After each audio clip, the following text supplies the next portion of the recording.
پاکستان اس وقت خوفناک سیاسی، سماجی اور معاشی تنازعوں کا شکار ہے۔ ہم اگر ان تنازعوں سے نکلنا چاہتے ہیں یا پاکستان کو آگے بڑھانا چاہتے ہیں تو پھر ہمیں حقائق جاننا ہوں گے اور ان حقائق کو سامنے رکھ کر ملک کی سمت درست کرنا ہوگی۔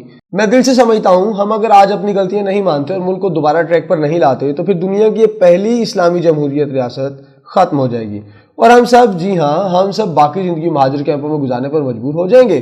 میں اپنا فرض ادا کرتے ہوئے ملک کی تاریخ کے تازہ ترین سیاسی واقعات آپ کے سامنے رکھ رہا ہوں۔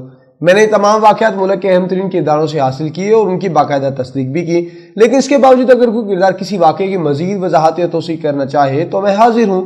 میری آخر میں درخواست ہوگی ملک کے تمام اہم کردار تاریخ کو دیکھیں، اپنی غلطیوں کا اعتراف کریں اور ملک کو چلانے اور بچانے کے لیے اکٹھے بیٹھ کر چند بڑے اور بنیادی فیصلے کر لیں۔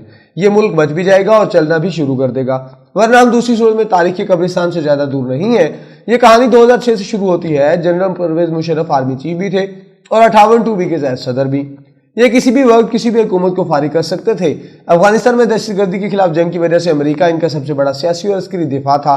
ملک کی تاریخ میں مجموعی طور پر اتنے سربراہان مملکت پاکستان نہیں آئے جتنے جنرل پرویز مشرف کے دور میں اسلام آباد آئے، لیکن 2006 کے آخر تک امریکہ کو جنرل مشرف کی ضرورت نہیں رہی تھی۔ اسے اب اپنی پالیسیوں کے لیے ایک جمہوری چہرہ چاہیے تھا۔ اس وقت وہ چہرہ صرف اور صرف بے نظیر بھٹو تھیں، چنانچہ امریکی سفارتکاروں نے دبئی میں بے نظیر بھٹو سے ملاقاتیں شروع کر دیں۔ بے نظیر کے ساتھ ہی ملاقاتوں میں صرف واجد شمس الحسن ہوتے تھے۔ امریکی زعماء کو ای میلز اور فون بھی صرف یہی کرتے تھے۔ پارٹی کے باقی تمام لوگ اس دائرے سے باہر تھے۔ یہ ملاقاتیں میچور رہیں اور امریکہ نے 27 جولائی 2007 کو ابوظہبی میں بے نظیر بھٹو اور جنرل پرویز مشرف کو ایک دوسرے کے سامنے بٹھا دیا۔ اس ملاقات سے NRO نکلا۔ نیب نے بھٹو فیملی کے کرپشن کے تمام مقدمات واپس لے لیے اور یوں محترمہ کی واپسی کا اعلان ہو گیا۔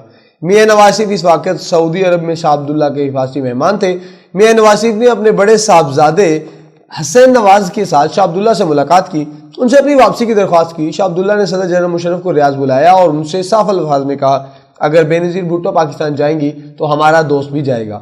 اس وقت جنرل مشرف کے پاس انکار کی کوئی گنجائش نہیں تھی۔ کیونکہ جنرل پرویز مشرف کو فارغ کرنے کے لیے لال مسجد کا آپریشن بھی ہو چکا تھا اور ملک بھر میں جسٹس افتخار چودھری کی بحالی کی تحریک بھی جاری تھی، اور یہ دونوں واقعات جنرل پرویز مشرف کو فارغ کرنے کے لیے سٹیج کیے گئے تھے۔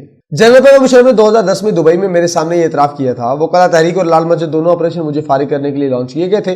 میرے پاس ان کے بعد یونیفارم اتارنے، فوج کی کمانڈ جنرل اشفاق پرویز کیانی کے حوالے کرنے اور بے نظیر بھٹو اور نواز شریف کو واپسی کا راستہ دینے کے علاوہ کوئی آپشن نہیں بچا تھا۔ بہرحال قصہ مختصر، بے نظیر بھٹو 18 اکتوبر 2007 اور نواز شریف 25 نومبر 2007 کو ملک میں واپس آ گئے اور ملک میں سیاسی افراتفری کا خوفناک دور شروع ہو گیا۔ لال مسجد کے بطن سے تحریک طالبان پاکستان نے جنم لے لیا تھا اور اس نے ملک کی اینٹ سے اینٹ بجانا شروع کر دی تھی۔ پاکستان میں روزانہ خود کو حملہ ہوتا تھا اور اس میں 10-20 لوگ شہید ہو جاتے تھے۔ وہ کلا سڑکوں پر تھے اور عوامی جمہوریت کا پرچم اٹھا کر پھر رہے تھے۔ اس فضا میں 27 دسمبر 2007 کو بے نظیر بھٹو شہید ہو گئیں اور سیاسی افراتفری مزید بڑھ گئی۔